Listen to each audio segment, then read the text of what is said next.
कल सरकार ने कहा, सुन लो बेटा, कल सरकार ने कहा कि भाई जो आरक्षण की विसंगतियां रही उनके तहत 6000 अतिरिक्त नौकरियां दी जाएंगी इस वर्ग को। आप लोग प्रसन्न हैं या और कोई समस्या रह गई अभी? सर समस्या इसमें तमाम बढ़ती जा रही है, क्योंकि 69,000 शिक्षक भर्ती के सापेक्ष जो 27% ओबीसी को और 21% एससी को सीटें मिलनी चाहिए थी वो नहीं मिली थी। 18,598 सीट ओबीसी की थी, जो 69,000 में 2637 सीटें ही आवंटित की गई थी। अर्थात ओबीसी कैटेगरी में 15,961 सीटों का घोटाला हुआ था, जिसको राष्ट्रीय पिछड़ा वर्ग आयोग ने माना और तमाम जगहों से पता चला। और एससी की 14,490 सीट थी, 11,265 सीटें भरी गई, 3,235 सीट पर वहां घोटाला हुआ। अगर आरक्षित वर्ग के ओबीसी और एससी कैटेगरी की सीटों का गणना किया जाए तो 19,186 सीट का घोटाला हुआ है और 6,000 सीटें देकर समझाया बुझाया जा रहा है। ये कहां तक न्यायोचित है?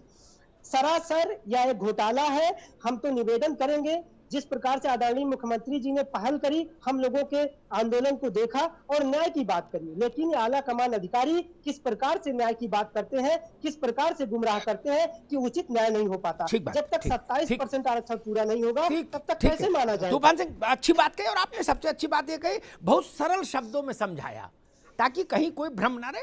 ये अच्छा है, बात सरल शब्दों में हो और प्रभावशाली तभी होती। रजत सिंह जी सर, क्या चाहते हैं आप लोग? 17,000 नई भर्ती होगी 1,37,000 के सापेक्ष, ऐसा कल सतीश द्विवेदी ने कहा।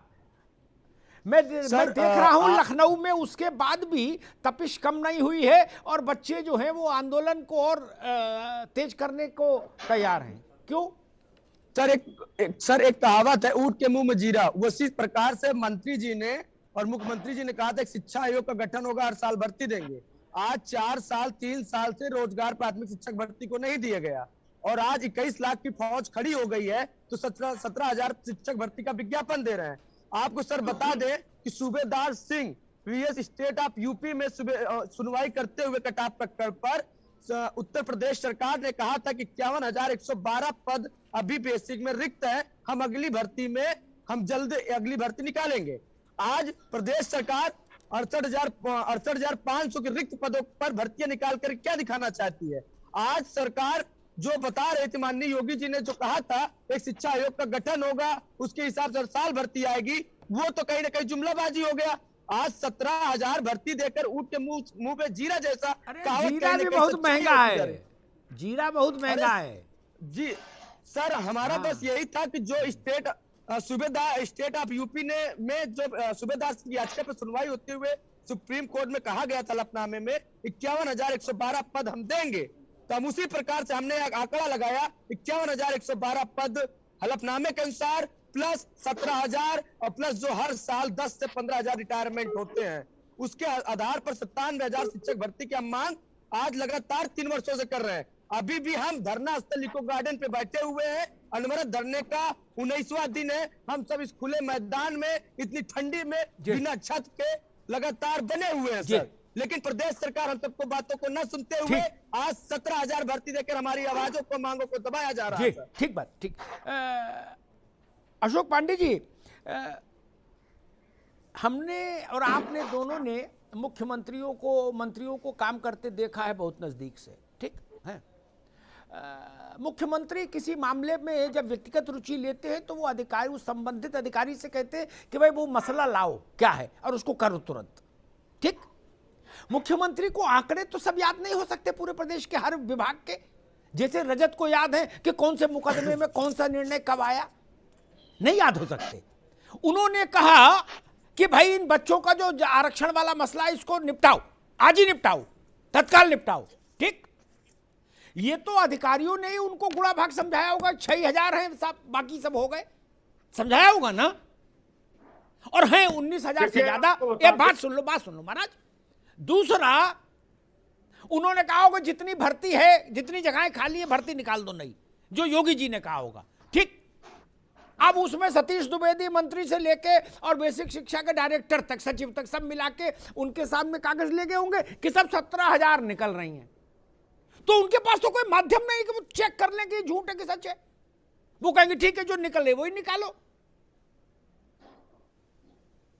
ये तो तरीका फिर गड़बड़ हो जाता है मामला। अशोक पांडे जी, देखिए, आपको बता दें कि निश्चित तौर पे हमारी सरकार ने कहा कि पारदर्शिता के आधार पे नियुक्तियां हर विभागों में शुरू भी हो गई। आपने देखा होगा इसके पहले जो भी सरकारें रही हैं, आपने देखा कि पैसा लेके नहीं अरे वो छोड़ो पांडे जी, मैं अभी जो बात है पिछली सरकार की बात हो चुकी। एक मिनट पांडे जी, अभी बात सिर्फ इतनी है कि ओबीसी और एससी का जो संवैधानिक आरक्षण है उसका अनुपालन नहीं हुआ। 19,000 सीटें, 19,000 से ज्यादा सीटें कम उनको मिली।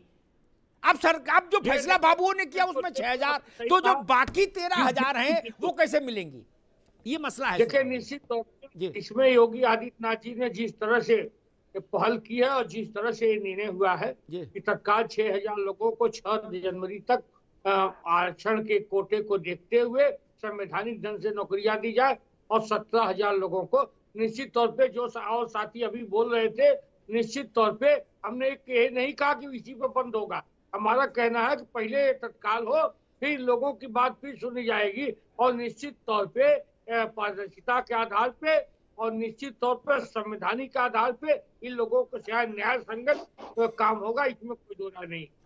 ठीक पांडे जी, अब ये तो बच्चे बताएंगे कि इनको बात समझ आई कि नहीं आई। जेवा यास्मीन, मैंने सारी सरकारें देखी, ये क्या है मतलब अधिकारी चलाते हैं सरकार। क्या करते हो भाई आप लोग जब सरकार में होते हो?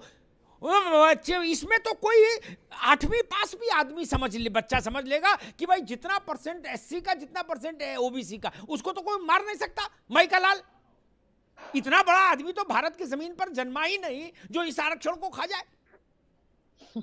तो जब वो जोड़ के बता रहे हैं कि 19,000 से ज्यादा सिलेक्शन होना चाहिए था 69,000 पे एससी एसटी का मिला के, वो कम हुआ 19,000 से ज्यादा, और बाबुओं ने निर्णय करवा दिया कि 6,000 और मिलेंगे। भाई कोई वो तो है नहीं चैरिटी कि नहीं चलाओ 11 रुपया नहीं 5 रुपया ले जाओ, 5 में काम चलाओ, ऐसा तो है नहीं। ये तो लिखत पढ़त का संवैधानिक मामला है ना। जेवा यास्मीन, देखिए अमिताभ जी, पहले तो मैं तारीफ करूंगी आपकी कि अभ्यर्थियों को आपने जोड़ा, ये इससे अच्छा पैनल नहीं हो सकता था, क्योंकि आपने सामने सामने रख दिया। भाई आप अपनी बात रखिए और बात करिए। दूसरी बात, जो आपका सवाल है क्या अधिकारी चलाते हैं सरकार, देखिए एडमिनिस्ट्रेटिव वर्क जो है वो अधिकारी ही चलाते हैं, चाहे भाजपा की सरकार हो चाहे समाजवादी। लेकिन हाँ, बेवकूफी कहाँ होती है, जब राजा या जो हेड है उसके समझ में ही ना आए कि अधिकारी क्या कहते हैं और वो तालमेल ना बन पाए। राजा का ज्ञानी होना बहुत जरूरी है। मुख्यमंत्री जी अगर आंकड़ों से कोई मतलब ही नहीं रखेंगे, 69,000 भर्ती इस समय, मुझे लगता है हम आप तो डिस्कशन करते हैं, जो लोग डिस्कशन नहीं भी करते हैं, मैंने देखा है कि उनको जानकारी है 69,000 भर्ती के साथ क्या हुआ, क्योंकि हर दिन ये सोशल मीडिया पे, और 200 दिनों से ऊपर हो गया इन लोगों को सड़क पे उतरे हुए। इवन जो लोग पॉलिटिक्स में नहीं है या एक्टिव नहीं है वो भी जान रहे हैं कि 69,000 भर्ती में घोटाला हुआ है। भाई ओबीसी वर्ग के साथ बहुत गलत हुआ है, इस पे ओबीसी वर्ग डिस्कशन भी कर रहा है। ओबीसी भी और एससी भी, OBC and SC both, SC both.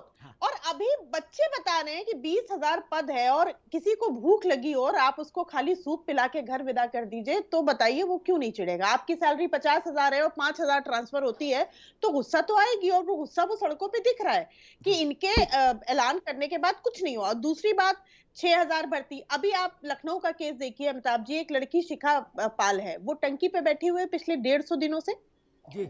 वो भी इसी भर्ती में आती है। कल वो रात में बहुत फूट फूट के रोई है, क्योंकि नई जो 17,000 भर्ती निकाली गई है ना, वो ओवर एज हो चुकी है। अब बताइए उस बच्ची का क्या होगा, उसके तो सारे सपने टूट गए। वो 150 दिनों से अपनी आवाज लेके टंकी पे, एक महिला के लिए आसान नहीं है, और वो रात में उसके सपने आपने तोड़ दिए। वो उसकी आयु निकल चुकी है, अब वो 17,000 भर्ती में नहीं आएगी। उसके संघर्ष का क्या? ठीक है